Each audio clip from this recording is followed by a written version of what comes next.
In each region are different resources, different capacity, and as a consequence, we've looked at 5 regions and not just one state, 5 regions where there is a connective tissue between, literally, figuratively, between the hospital system and the critical care system in terms of relationships and mutual aid protocols and a framework of proximity that advantages our critical care delivery.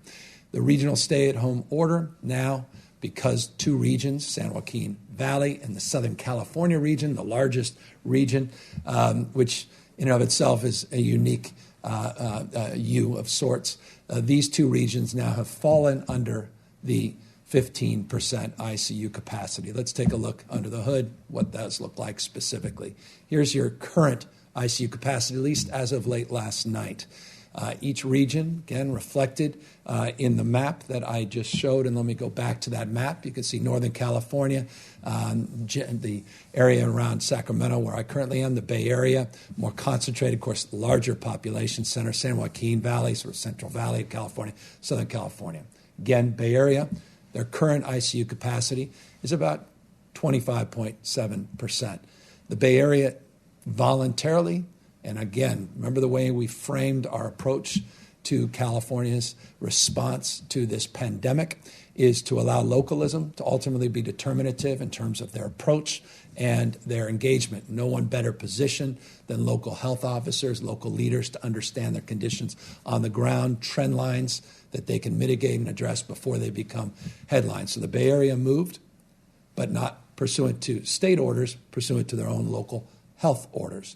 Greater Sacramento has not moved at 20.3%, but pursuant to the state orders, they're getting closer to that 15% capacity. Northern California, a little bit better in terms of their current capacity based upon transmission rates and the community spread of COVID-19 at 28.2%. But you can see, again, San Joaquin Valley down to 6.3% ICU capacity in Southern California, most populous part of the state, 10.9% current capacity. So that's where we are as of this moment, though we'll be updating these slides later this evening and early tomorrow, consistently updating this information. But the issue that remains paramount in terms of our focus and our attention is staffing. Fundamentally, staffing is going to be, human resources are going to be the most challenging for not just Californians, but for every state to address, is how we get enough people that are not fatigued, that are not exhausted, that we haven't asked too much from, that are healthy and ready and available regionally in the right location with the right skill set, how we match those skill sets, and we staff all of these beds. And so this is what we've been doing to prepare. And I wanted just to socialize this, highlight so folks get a sense. This is just a few examples of the work the state of California is doing. We have gone to a contract staffing agency. We have 815 medical providers that we've requested. Most will be here within a week, which is encouraging. 435 specifically to support our ICU strike teams. We have 150 LVNs, 150 CNAs to help with our skilled nursing, our SNFs, and alternative care, residential care facilities, and then 80 to staff various needs, including brain health-related behavioral health technicians and issues related to the same.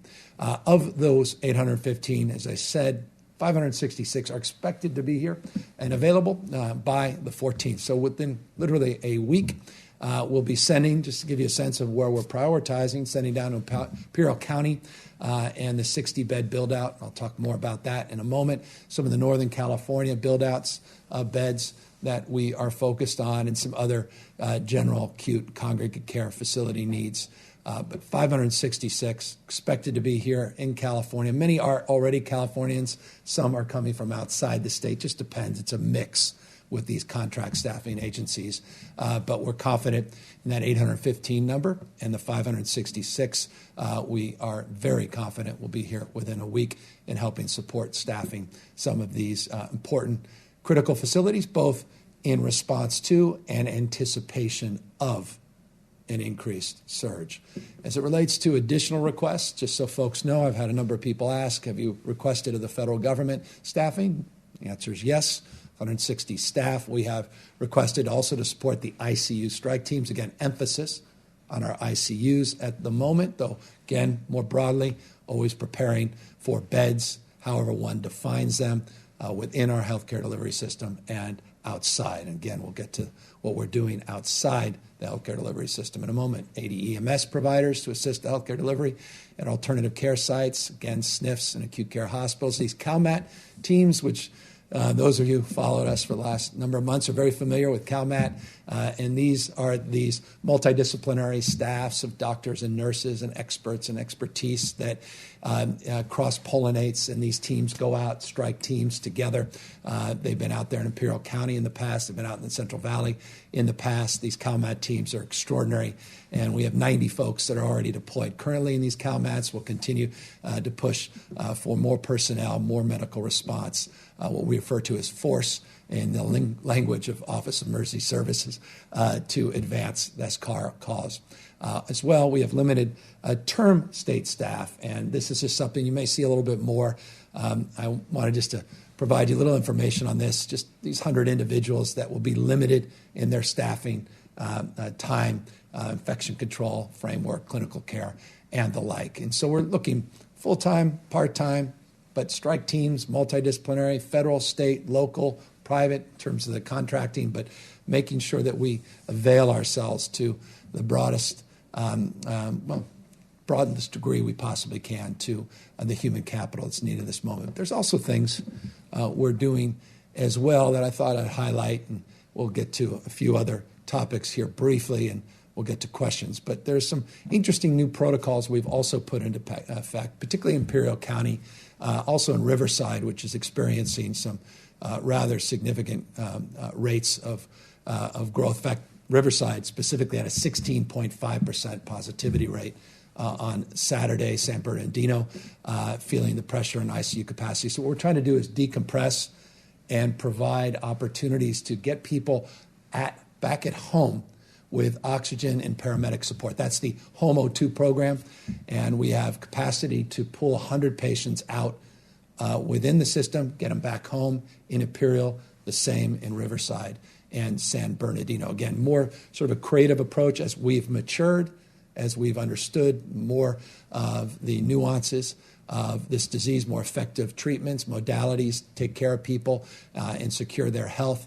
These are examples of things we really weren't able to do, or at least didn't have the confidence to do intentionally, at least in the beginning of this pandemic. Now, as an exercise of understanding, we're able to advance today. ICUs as well, we're looking at training RNs, this 2-day, very effective, focused training to speed up opportunities to bring nurses into the ICUs to help patients. That's being rolled out immediately as well. And then we've got these expertises that we've developed, particularly with more of an accelerated pace, though it's been part of a larger trend. But that's the issue around telehealth, but tele-ICU consultants, where you have on-the-ground physicians deal with some of the rural issues, deal with some of the proximity concerns.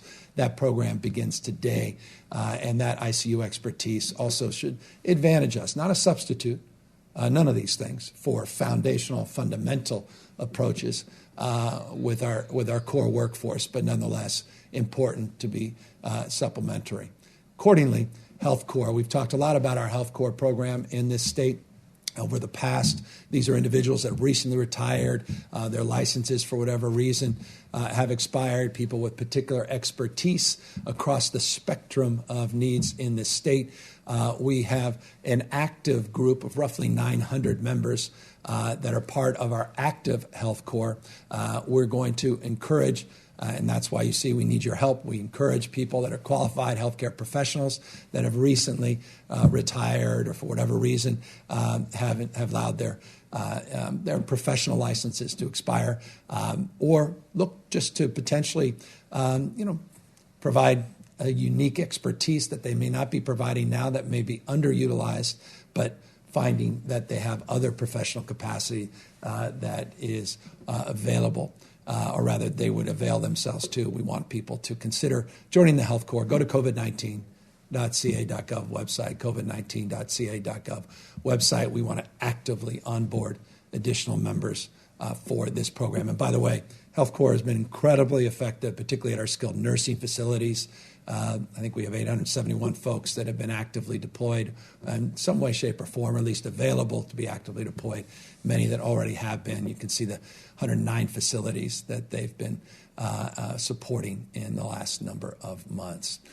Here is the point I was previewing a moment ago, is around additional preparedness outside of just human capital. Now here's the physical assets.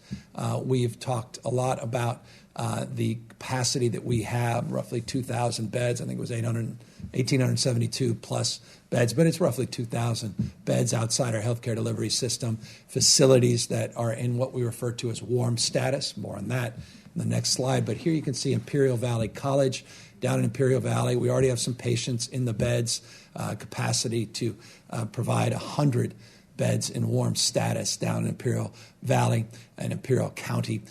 Arco Arena, Sleep Train Arena up here in Sacramento, it's sort of a gateway to Northern California. It's not the immediate needs of Sacramento per se, but it's the proximity of this facility. It's a wonderful facility, has 224 beds in warm status. On the 9th, just in a couple of days, we're going to start to turn on the proverbial lights and get that facility prepared and up and running to the extent, again, that it's needed. So these are these located areas that we feel that there may be some gaps in the future. Orange County, Tulare, Riverside, you can see Contra Costa, San Diego, even in San Francisco, this FMS, these field medical stations. These are the bed capacity that we can turn on as needed. Most of these will not be turned on in any immediate sense, but they're available. And we refer to this warm status because we're not just leaving everything in the corner. We're starting to sort of unpack things, so to speak, but not necessarily turning on the proverbial lights. That's the warm status. Most of these can turn over and be available if appropriately staffed within, worst case, about 96 hours, most within 48 to 72 hours. So just keeping this slide up, been providing you similar information the last week or two just to make sure people have some comfort level in terms of the preparedness and the availability of resources. Speaking of availability of resources, here's our current inventory.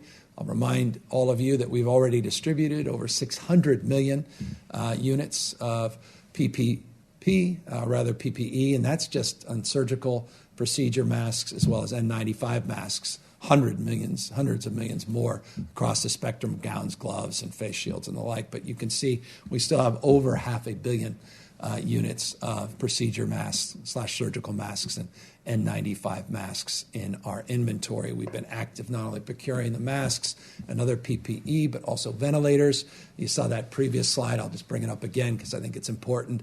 You have the 7,000 ventilators, and this is the current number of available ventilators today within the healthcare delivery system, 7,020. But the state has been active over the last number of months to procure, draw down more availability for ventilators, and we have now over 14,000 in our state inventory. So you add those together, 21,000 ventilators. We are in a completely different place than we were in the beginning of this pandemic, both on PPE and on ventilators, and our capacity to turn up these surge locations in a moment's notice, at least within 96 hours, and our sophistication in terms of accessing limited scope, limited use staff, as well as surging staff as part of our health corps. So again, all part and parcel of our strategy of preparedness to work our way through this winter, to work our way through what looks to be a tough and challenging January into February as we build that bridge to a vaccination. Hope is on the horizon with a vaccination. We continue to accelerate our planning and preparedness for a safe and equitable vaccine distribution. Emphasis, safe and equitable vaccine distribution. We have been highlighting over the course of the last number of weeks our progress on vaccinations. Let me update you on that progress. We again are working off a plan that assumes 327,000 doses that come from Pfizer directly will avail themselves as early as the 15th of this month. For planning purposes, we've had it around the 12th to the 15th. But for the purposes of this slide, we're saying roughly around mid-part of December. We have successfully had submitted from our partners our first orders. That was done last Friday. Some more orders coming in this week, but the bulk of it last Friday. We put up that plan, what we refer to as Plan 1A. And if you want to take a look at the vaccination plan, the details, the nuances, the prioritization, we focused on some slides last Friday that really laid out the subpopulations for prioritization. But go to that covid19.ca.gov website, covid19.ca.gov website to learn more about that. But that plan was submitted. The first orders were submitted. And the first doses are going to be made available primarily for high-risk healthcare workers. We have the plans at the facility in place for the actual distribution, not just of the what they refer to as, in the Pfizer lexicon, the pizza boxes that look like pizza boxes of the first tranche of vaccines, but how they can conduct and distribute those vaccines. Those plans are also in, not just the state plans, but locals and their partnership plans. Here is the next planning process, deadlines, dates, and a little illumination on potential availability of additional doses. So phase 1A has been completed. We have this Community Vaccine Advisory Committee working with our Distribution Advisory Committee. That phase 1A is complete. It's up the website. Their next public meeting, and these are public meetings, we want you to take a look at these meetings open to the public on Wednesday. Encourage you to take a look. Go to that covid19.ca.gov website, learn about when these meetings are conducted. You get real-time information as quick and soon as much as any of us get. They've been doing a magnificent job, this advisory committee and our working groups. So that next meeting for the next phase 1B, allocation, so you can get a sense of where we're going, is on Wednesday. FDA approval of Pfizer vaccine, we expect this week, as early as the 10th, and we expect the Moderna FDA approval, at least the discussion around that, to occur a week or so later. So it gives you a sense of now the cadence of the vaccination. We're getting into December now, first week of December, and you're going to start, I expect, and I really believe this, you're going to start getting good news and numbers that continue to significantly increase over the weeks, not just months, in terms of the availability of vaccinations. Our planning assumption for the state, again, 327,000 doses, are our planning assumption for Pfizer's first distribution. But you add Pfizer and Moderna, and then all the other subsequent distributors and manufacturers of vaccines that will stack behind them.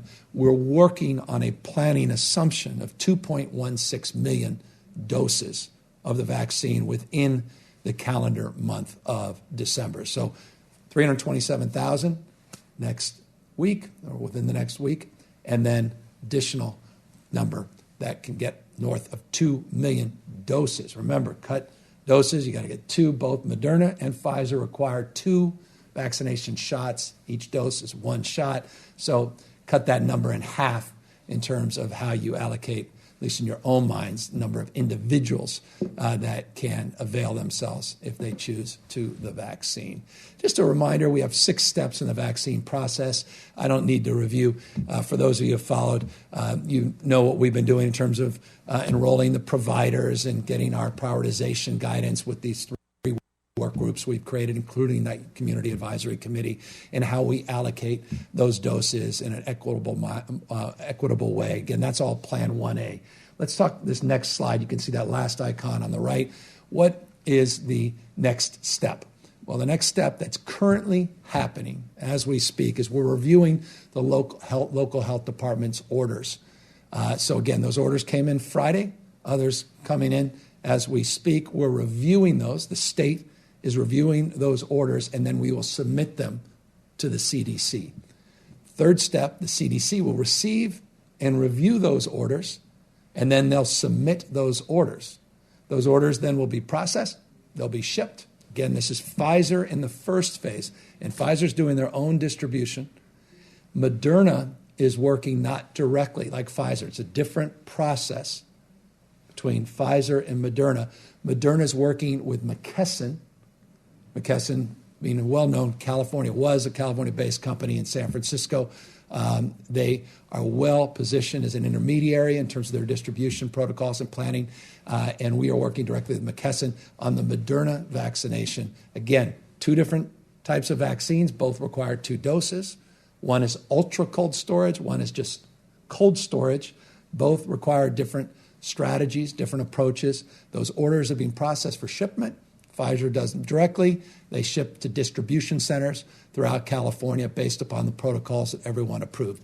Transportation of these is pretty easy and self-evident. Step 5, traditional UPS, FedEx, DHL, and others transport from the factory directly to the providers. Doesn't go to the state.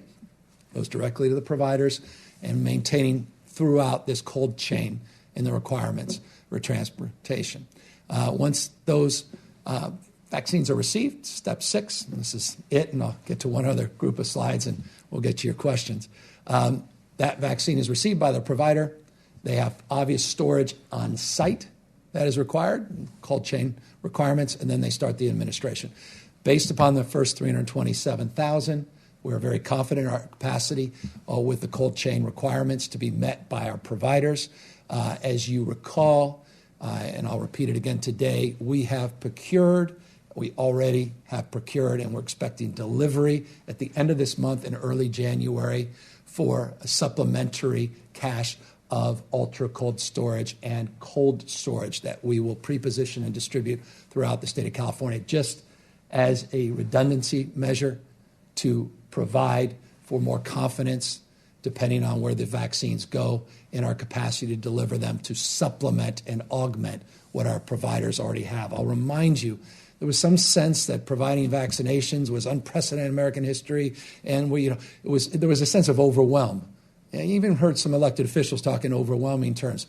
We haven't yet, for no other reason than this, the scale and scope of the 19 million vaccines that we provide on an annual basis already, and how sophisticated our provider network is, how culturally competent it is, though there's always gaps, and how well distributed it is, though, again, we have some regional gaps that we have to close. So that's the existing network, a lot of existing resources in that network.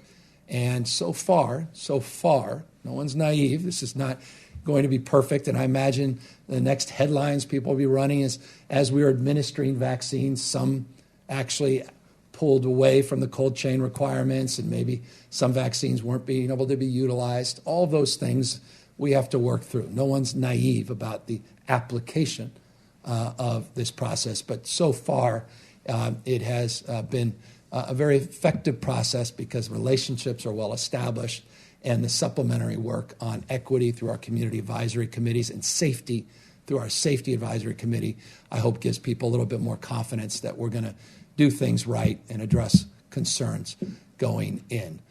So that's an update, though I wanted to close just on the vaccines with a photo so you can get a sense. We've shown in the past some of the Pfizer vaccine pallet shippers. Here are some that were purchased on the Moderna side. These are just the cold storage, not the ultra cold storage. Just someone asked me the other day, what do these units look like? And I said, well, I'll put it up on a slide in the presentation on Monday. There you have it. Just gives you a sense of what these look like. Not pizza boxes with Moderna.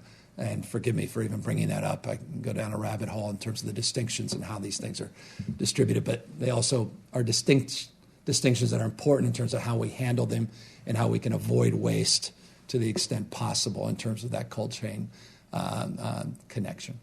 That said, I wanted to connect more to the cause of education.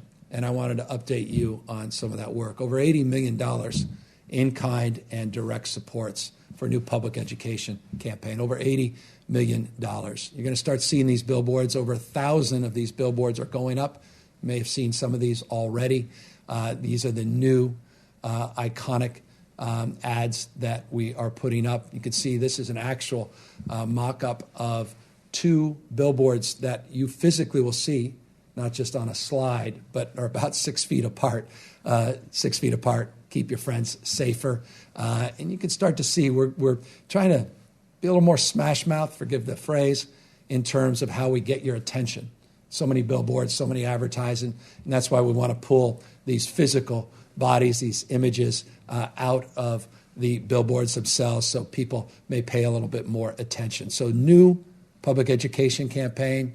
Some of it you've already seen last few weeks. You'll see a lot more in the next few weeks. They include not just images like you just saw in the last slide, but some more creative images and colorful images and using dogs and fashion. We're just trying to get your attention, and just thought I'd try to bring to your attention what we are working on and what you will start to see. 1,000 of those billboards, and also a lot of creative done in Hmong and Russian, any other languages, not least of which, of course, always is Spanish and English, et cetera. I want to compliment, and I want to show you a quick PSA from California Firefighters Foundation, but I really want to thank them, California Fire Foundation. I want to thank the Grocers Association as well. In particular, they're providing a lot of in-kind support and a lot of in-store support, it's the grocers specifically, to connect with people in a trusted way, in a very culturally competent way.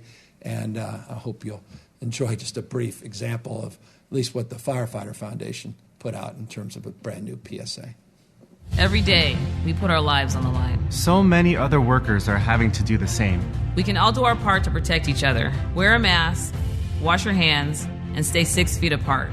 Join the fight. Slow the spread.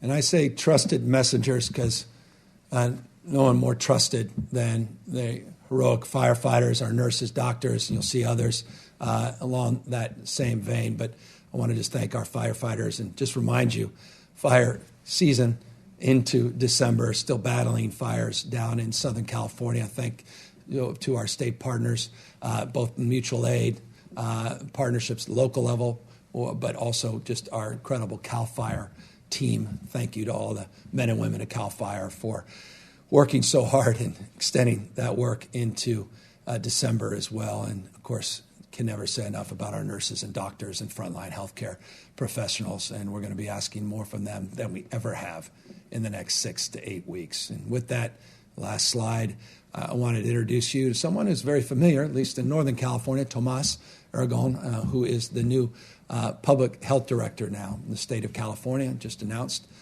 or I'm just announcing his ascendancy. I hope ascendancy. He's from the City and County of San Francisco, well known to me and many others.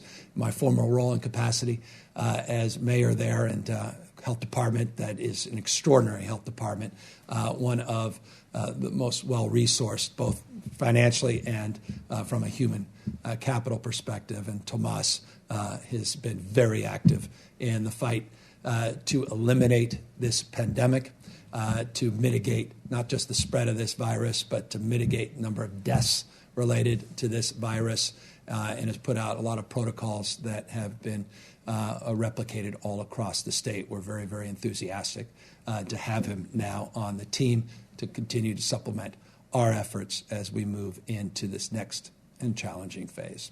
With that, of course, we're happy now to answer any questions. Amy Paxton, AP. Thank you for taking our question. We wanted to ask about the new technology that will be available via smartphone. Many other states are using similar technology, but they have had relatively few people use it, and that limits how effective it can be. Why do you think this will be any more effective in California? What is the state going to do to make sure people download it, especially those who are resistant? And what's the plan to reach people who've been reluctant to comply with contact tracing? No, those are wonderful questions, and those are questions we've candidly been asking ourselves for a number of months. And that's why, as I noted in the beginning of this presentation, I wanted to advance a pilot. We advanced that pilot with our UCs. We advanced that pilot on a number of campuses as well. And we were very pleased with the results and the effectiveness. I showed you over 250,000 people participating in that pilot, went from 1 UC to 7 UCs. But here's why we think it's a little different here in California. I also noted, you're absolutely right in my initial remarks, that this is only as good is people's adaptation and utilization. Opting in, it's not an opt-out. You make the decision. It's not a contact tracing app. It's a notification app. If you choose to use it, we can leverage more and more utilization, which will make us more effective and more meaningful. And I think the answer to your question is this is California. Our adaptation, our innovative spirit, our willingness to be on the leading and cutting edge of new technology, adaptation, not just creation and discovery, and the fact that we have two California-based companies, Apple and Google, that are partnering with us and also will be promoting this app in the state, in their state, in the state of California, the largest state in the United States, I think gives us the capacity with the experience we've had and the knowledge now we have of the effectiveness of these apps that we can see some adaptation. But again, I'm very, very sober about the adoption rates, and I don't expect tens of millions of people. Quite the contrary, and we're hoping that there'll be enough to make this meaningful. But Apple and Google will also be helping in that promotion, and you can do the same. And I appreciate your question and inquiry. Jill Cohen, New York Times. Hi there. Thanks for your time, Governor. I wanted to ask, and maybe this is a question for Dr. Ghaly, if he's there, about the timing of these new stay-at-home orders, given everything we've learned since March. Was there discussion of putting in place a broader stay-at-home order, say, before Thanksgiving instead of a curfew? Just can you give some sense of how those discussions went? And can you talk about how much you think gathering during Thanksgiving is contributing to the surge now? Good. No, I appreciate it. And Dr. Ghaly is here, and he'll come up just in a moment.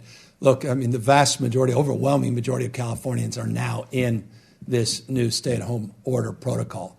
So let's disabuse ourselves that just because it's 3 out of 5 regions that somehow we are neglecting a significant number of individuals. We certainly have 2 other regions that are not in this order, but the vast majority, overwhelming majority of the population of the state is. Look, as it relates to the conversations we had, I can assure you we've had many conversations, and we've been gaming this out based upon the facts. The facts determined the when. The facts were ultimately determined on the basis of engagement with local health officers on the how. And with that, I will happily stand aside and provide Dr. Ghaly to talk a little bit more about not just the how and the what, but also the why we are here and the basis of the question you asked specifically around concerns with Thanksgiving.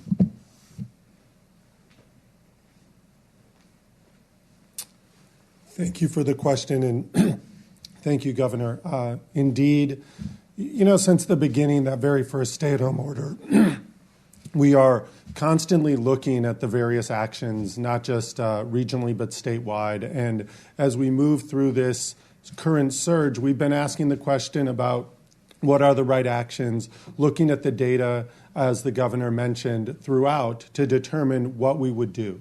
We know that these various restrictions are a hardship for people. It's not what we expected at this time of year, but we know some of them are required to make sure we get through the surge as quickly as possible and saving as many lives and preventing as many infections as we possibly can. So certainly through the months of October and November, discussing with our local partners the right actions to take, the timing of those actions, moving through in a stepwise way, adding various restrictions, and then getting to the point very recently, looking at the ICU capacity, looking at our ability not just to care for COVID, but to care for all emergencies and critical health issues in our hospital system, the decision to go with the regional stay-at-home order. And your question is a very important one as it regards to Thanksgiving transmission. We know that those cases that occurred around people's potentially dinner tables or activities and plans, travel through Thanksgiving, are going to show up right about now. Maybe the last couple of days we're seeing that, but we know we'll be seeing that for many days to come. So not that this is just the beginning, but we believe that the levels of transmission that we've been reporting so far will likely continue to go up some because of those activities around Thanksgiving. So all of these are coming together, these actions, these signals in our data to cause us to do the regional stay-at-home order the way that we did. Thank you. Thank you. Next question. Angela Hart, Kaiser Health News. Thank you, Governor. I wanted to direct this to you, Governor, as well as Secretary Gallo, if he wants to weigh in on the appointment of State Attorney General Javier Becerra to lead HHS potentially. I wanted to ask you specifically, you've got some big healthcare plans, some of which I think we'll be hearing about next month, but even next year and beyond, I wanted you to speak, Governor, about the healthcare plans that California has, the ambitions, and those that require federal approval and money. Reforming Medicaid, I'm thinking about homelessness. Some want to go even bigger on healthcare expansions. So what kind of healthcare chops do you think that the Attorney General Becerra brings to the federal level, and how can California potentially accomplish more with him at the helm potentially? Well, it's a game changer for us. The stale air of normalcy versus the fresh air of progress is how I would describe it in terms of a relationship with the federal government, with the new administration, and now with our own Attorney General ascending to this role. I had a wonderful conversation with the Attorney General about all of the above. Every inquiry you are making, we can assure you have been assessing, and we've been doing that previous to his announcement in hope and expectation that we would have a strong personal relationship with the new HHS secretary. But the fact that it's our own Javier Becerra is a game changer for the state of California on the 1115 waivers, on the 1332 waivers, on all of the issues related to CalAIM. And if I've lost most of you, it's for good reason, but probably not lost Angela on that, who's been following these things very, very closely. We're working on the budget as we speak this afternoon. Again, every day I've been working on preparing the new budget. I make this point over and over and over again. Government increasingly, local, state, and federal government is increasingly a healthcare budget. And so you can't have a serious budget conversation unless you're talking about healthcare. And we have had our eye, and you know well, on some big reforms, and we have been looking for a great partner. And we have found a great administration and an even better than hoped for partner in our Attorney General. And so I am very enthusiastic about the pick. Couldn't be more pleased, not just for the Attorney General, but for the state and for our healthcare future as a state. And so we're going to hit the ground running. We're going to take advantage of this moment and these relationships, not unfairly. Everybody needs to be treated equally and fairly, but California is the largest state with more at stake in terms of these reforms. We want to make sure that we're right there in the beginning and doing everything we can to accelerate these reforms that you are well aware of, and moreover will be made more aware of in the coming months as I release the January budget in just a number of weeks. Kevin Yamamura, Politico.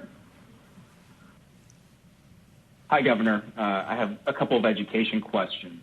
Wondering, first, can you explain your thinking in allowing open schools to stay open during the surge after you shut them down in March? And second, as we all know, you've emphasized equity as governor, but the pandemic has exacerbated school inequity with low-income families having some of the worst access to education. A lot of people are wondering why you haven't done more to intervene directly. Well, I don't know. I'll disabuse anyone of not intervening directly. We provided $5.4 billion of equity support. And I just want to have the opportunity to repeat that. We took CARES Act money that could have been spent in any category, and we worked with the legislature to advance $5.4 billion focused on learning supports. The overwhelming majority of that was money that is set aside specifically for equity. In fact, you may recall there was some dispute with the legislature that didn't want to go as far as we did, I did, in terms of that equity overlay. And we were stubborn about it, and we maintained a firmness of focus and we were able to work with the legislature to land where we had hoped. We provided 2 months of PPE. We worked on establishing protocols, processes, and procedures based upon data, based upon facts, based upon epidemiology, and based upon the reality around the world, looking at best practices, to look at cohorts, to look at ages, to look specifically at high needs populations, special needs, and the like, and to look at strategies to cohort individuals, and provided a process and protocol for waivers at the local level. We put up a tiered status, 4 tiers, and we made the point you don't need to be in the orange or yellow tier, even the red tier. You could be in a purple tier and still access waivers.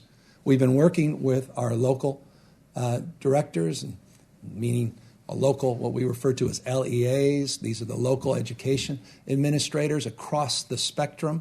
And we continue to engage in a very proactive way to provide for support, particularly on the issue of testing. One of the reasons we worked very aggressively and made a bold bet and did something no other state in America did in order to get a new testing facility, in no small part, was to help support our schools to reopen and to be in a position with PCR tests in particular where we can support the testing needs, not just as a state, but specifically for our public schools. One of the reasons we were bold and aggressive more than any other state in our country in going after PPE and procuring our own. In fact, you may recall that we had at peak just a few weeks ago 40 million more N95 masks than the entire national inventory just in our state, was in no small part to provide supports for our schools and for our districts. So we've been very proactive, we've been very focused, and we have been resolved, as have I, as a father of 4, as someone that believes in the social-emotional side of learning, to address the concerns and anxieties parents have. Can't have a conversation about equity unless you're talking about issues and struggles and challenges of distance learning. On multiple occasions, maybe a dozen occasions, we have communicated to you and others our philanthropic efforts. We've actually highlighted them in a report that I would encourage you to take a look at, over $3.5 billion of philanthropic support just in the last year and a half that we've been able to bring into the state. Many millions, tens of millions of dollars specifically for Chromebooks, to address broadband, to address the digital divide, and to amplify the efforts and support the work that we did with the legislature in terms of that $5.4 billion in learning loss money being used more strategically to address the issue of equity. None of us are naive about the background rates and the community spread creating stress on the entire healthcare delivery system, school system, and our entire economy. And those stresses are real, and they're certainly made very visible with the actions and with the announcement that was made just in the last 24 hours at LA Unified School District. So I hope you are disabused of that engagement and the state's approach in terms of addressing the issues of equity and supporting our districts. But I also hope that you are familiar with that work being an ongoing commitment.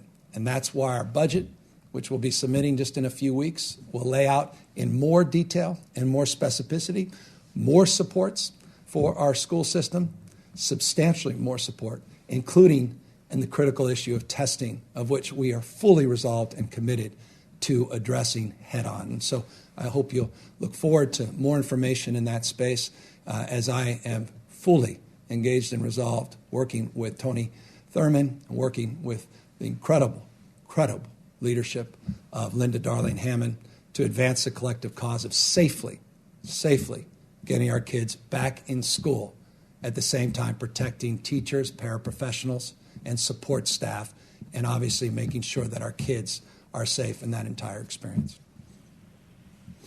Bill Willen, LA Times. Governor, I just want to follow up on Kevin's question.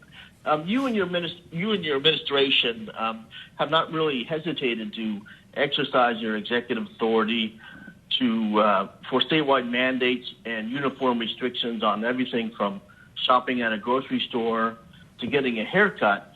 But you've advocated that executive authority when it comes to school reopenings. You're allowing school districts, local school districts, decide. And I guess I want to know why that is.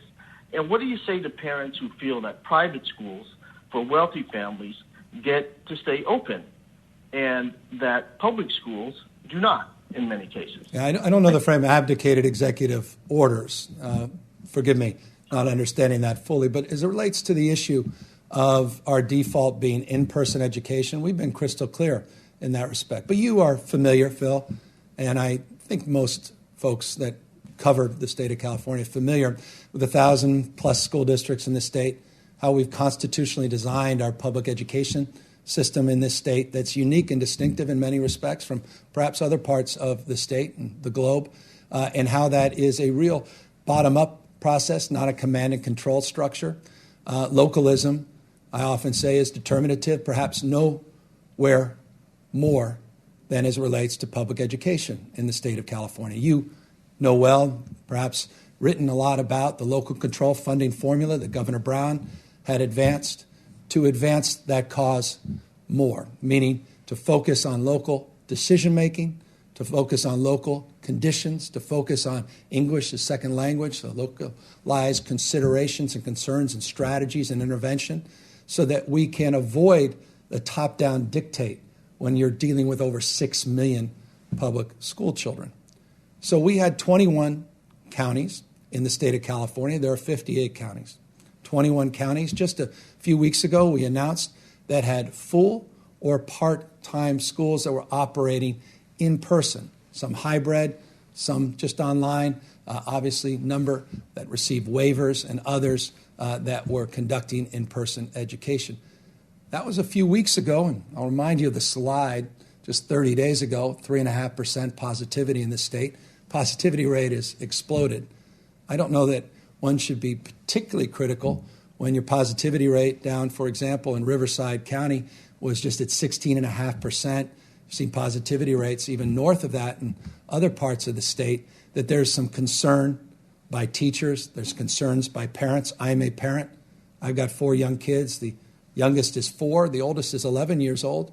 As a parent, when you have background rates that are exploding, when you see ICUs and you see hospital rates that are putting tremendous strain and pressure, that it's not inappropriate for these parents and these professionals to express some concern and anxiety about the safety of their children and the in-person instruction. So we are working aggressively to get people back into school. I want to see them back into the classroom, but it must be done safely. And I can assure you that we are working to advance that cause, and you'll be hearing a lot more in the upcoming days specifically about our testing strategies in particular to address that very real issue in order to get our public schools back and operational as soon as possible. Lori Weisberg, San Diego Union Tribune. Thank you, Governor. There's been a lot of confusion over the stay-at-home order as it relates to the lodging industry, and for that reason you're seeing a lot of different press accounts on what it means. On your order that was signed by the acting public health officer, it said, except as otherwise required by law, no hotel or lodging entity in California shall accept out-of-state reservations. So you think, oh, so people from outside California can't stay in a hotel here, but people local can. But then on the website, it says, for the regional stay-at-home order, lodging can only offer accommodation for COVID-19 mitigation and containment measures, only for essential workers, et cetera. The State Lodging Association says they're not sure what the order really means because there's this contradictory information. I'm really hoping you can set the record straight. No leisure guests can stay in a hotel right now, only essential workers, no matter whether you're from Arizona or from Newport Beach. It's just confusing. No, that's certainly, well, not confusing in the context of the order that we just put out. In these 5 regions in the state, if you fall below the 15% capacity, or you're in a region like the Bay Area, where, again, we support local decision-making based on the conditions on the ground, where they're now into these new protocols. The protocols the state put out maintain that it's essential only. Lodging can be open for essential workers only, not for tourists, not for leisure, in those areas that have fallen into to those categories. 3 specific regions now in the state, 2 regions that remain subject to pre-existing rules. That said, I'm happy to have Dr. Galley come up and he could perhaps amplify that a little bit more. And more importantly, because of the specificity of your question, you should expect my team to reach out directly to you and provide you more clarity so that you'll see that in more specific terms. Thank you, Governor. And yeah, thank you for the question. We are working to be clear on that in some upcoming FAQs that will be posted on exactly this question and some others as it relates to the regional stay-at-home order. But top line point of the regional stay-at-home order is the focus at staying at home. We really do, in those areas where ICU capacity has dropped below a specific level, really require people, if it's not essential for you to leave your home, if you aren't doing one of the outdoor activities with your household with quite a bit of space between you and others, that the point is to stay at home during this critical time to bring transmission rates down, to help us get this under control so our hospitals can do what they have done for so long, which is provide high-quality health care to all those Californians who need it. So as it relates to travel in specific, if you're in one of the 2 regions currently which are under the regional stay-at-home order, we ask you not to travel for leisure. If you need to travel and must stay overnight in a hotel in any of the regions in California as a result of your work, that is still permitted, and we know that it needs to continue to keep our infrastructure moving in California and these critical sectors operating. The other area is for quarantine or isolation. Some communities have brought on hotel rooms, and we encourage that to allow people who can't easily isolate in their homes or their accommodations to have a hotel to be able to do that effectively so we can reduce transmission. So in those 2 cases, we know that hotels and the travel industry will be functioning as it has been, and then those other limitations will be clarified through some additional written posted guidance around the regional stay-at-home order that will be up very soon. Thank you. Final question, Alex Michelson, Fox 11 News. Thank you, Governor. An informational question and then a more broad question. First, the informational question. I'm wondering if you can give us some context on where ICU use would be normally at this time of year. And also, any thoughts on trying to bring back the USS Mercy ship? And the broader question, we've heard from so many people whose businesses are being shut down by some of these orders, who are really frustrated that they feel like they have not seen enough evidence that point to outdoor restaurants spreading COVID in a major way, hair salons, nail salons spreading COVID in a major way. And I'm wondering what you say to these people who say, look, I've done everything you've asked. I followed the rules. I spent a lot of money on PPE. My staff is on the brink of, losing their jobs. We're on the brink of losing our business. It's the holiday season. What do you say to these people who are really desperate and confused and angry right now? Yeah, well, I said it Friday. I said it Monday. I'll say it again today. I'm deeply empathetic and deeply committed to advancing the cause of supporting our small businesses during this trying and challenging time. You saw just last week the state of California put up $500 million, $25,000 grants, not just to small businesses, but cultural institutions and nonprofits. Those dollars are now going out the door. If you're a small restaurateur, you're a barbershop, you're a nail salon, I encourage you to go to the covid19.ca.gov website, covid19.ca.gov website, to avail yourselves to information about those $500 million in supports. And by the way, that's just interim support to get us to January, where we are asking and working with the legislature to get early action to provide even further supports. We have $100 million of additional money that we put up in hiring tax credits for those that can hold the line, bring a few part-time employees or full-time employees back. Those dollars were just made available starting last week. We are waiving sales tax from being collected and distributed back to the state. We are allowing people that have collected sales tax in the past an additional 90 days without penalty and without any fees associated to utilize those dollars as a float to help support their business operations.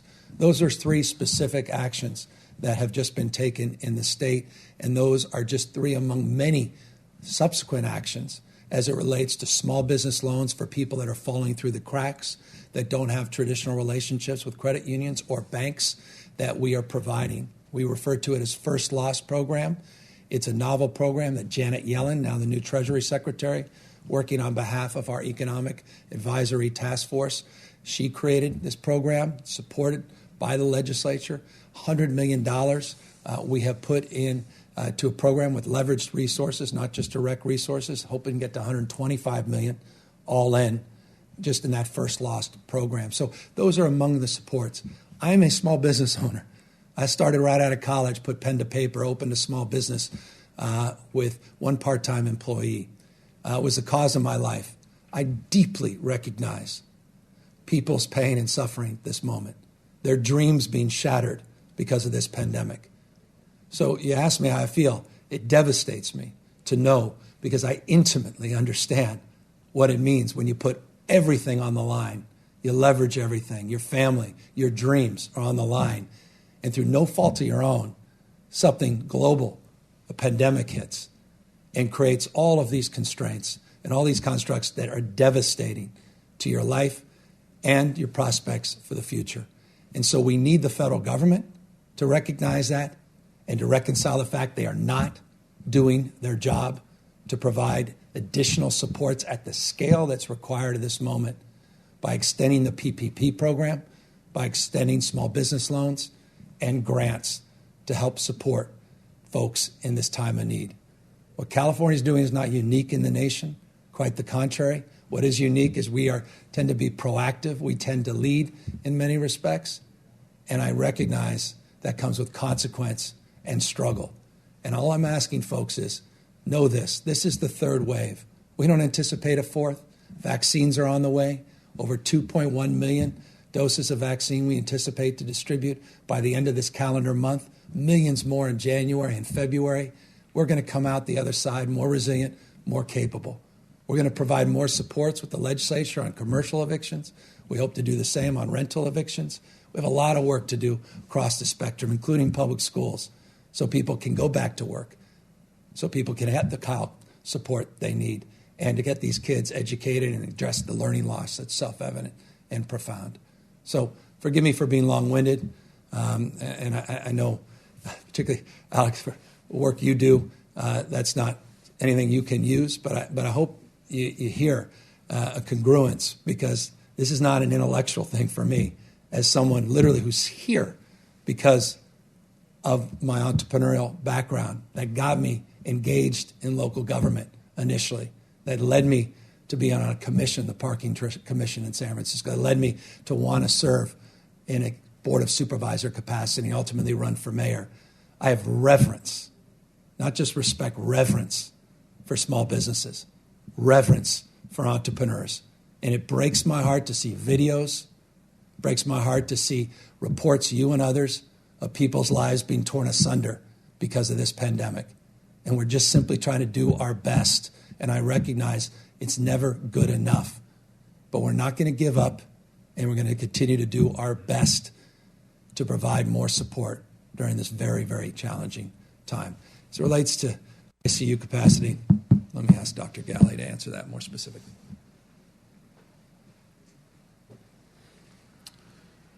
Thank you, Governor. And right now hospitals usually prepare for an upcoming flu season. They start to put together their plans on how they're going to moderate demand for ICU beds, because they anticipate that some additional patients, not just with flu, but with respiratory illnesses altogether. Flu actually isn't an illness that always lands you in the ICU. Many people need an inpatient bed, but not an ICU bed necessarily. Just to give you some context, different facilities across the state, they might be half full in their ICUs. Some might be on the brink of being entirely full. That's why we look at this regionally as a set of beds that are available to treat people in this emergency for COVID. Another important point is at the peak of the summer, some of the regions dealing with COVID had roughly 35% of their ICU capacity filled up with COVID-positive patients. We've seen that figure eclipsed. We think about that as new workload for the ICUs that wasn't there before. So even if you were running at 50 or 60% capacity before COVID, you might be running close to 90, 95%. And those facilities that were running higher are even more impacted. That's why, with the great work in partnership with our hospital partners, they have made decisions about how to control demand for ICU beds, increasing their staffing as much as they can, working to cut down demand by delaying for a period of time some procedures and scheduled surgeries that could, in fact, be safely delayed. But there's limits to that.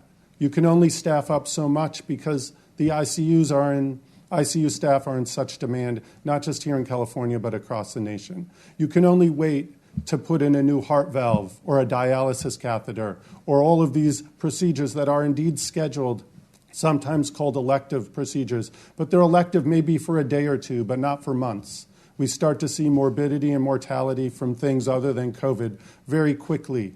And our state is committed to health broadly, not just around COVID health. We want that capacity to be there for you when there's a car accident, God forbid, or when a heart attack or a stroke happens. We talk about all of this together to assure you we're looking at this ICU issue as one, not just because we're worried about the demand, yes, we are, but not only because of the COVID demand, but broad demand. And the hope that the governor talked about with vaccines, indeed, that 2.16 million doses that we see coming in December, those are first doses. That is not to be cut in half. That is not to say we're going to give the first half out in the month of December and save the second half for January second doses. We have a commitment to get the second doses to those doses 3 weeks afterwards so that we have enough to give that second dose and we can continue to build up the number of people who get this additional tool, this additional benefit of a vaccine to protect them from COVID. So all of this, these decisions are happening now today because we're at a certain point in our response. We're not I love sports. I think about halftime as an important moment. Many of us see us sort of crossing that halftime, coming to this important period where there is light on the end of the tunnel. There is some hope with vaccines, quite a bit of hope, and that we are actively working, and that's why the governor is so committed to sharing where we are with vaccinations so that we can combine our efforts of today to really reduce transmission and take another set of hardships personally, whether it's businesses or individuals, or all of these aspects of our lives that are being impacted with that hope of vaccines coming to really get us through this third surge. So really working together, the ICUs is a very important metric for us. Preserving it is going to help us save lives. Preserving it's going to help us create the room that we need in our healthcare delivery system to serve all of you at home if, God forbid, you need that care in the days and weeks to come. Thank you. So a sprint, not a marathon, to a vaccine. A few more months where we're just going to have to step up, meet this moment as we always do as Californians, come out the other side more resilient, more capable than we ever could have imagined. We are resolved to do that, and we're resolved to do our best to mitigate this spread of the transmission of this virus, eliminate or rather reduce the extent are possible the deaths related to this pandemic, and do our best to help support our small businesses and our kids in terms of this very challenging and difficult moment. So with that, I want to thank everybody for the opportunity to update. We'll be providing more updates over the course of this next week. Encourage everybody that wants more information about any of the issues and ideas that came out from the app itself, to more information about the vaccines and more information about testing, whatever it may be. We encourage you to go to the covid19.ca.gov website, covid19.ca.gov. Take care, everybody.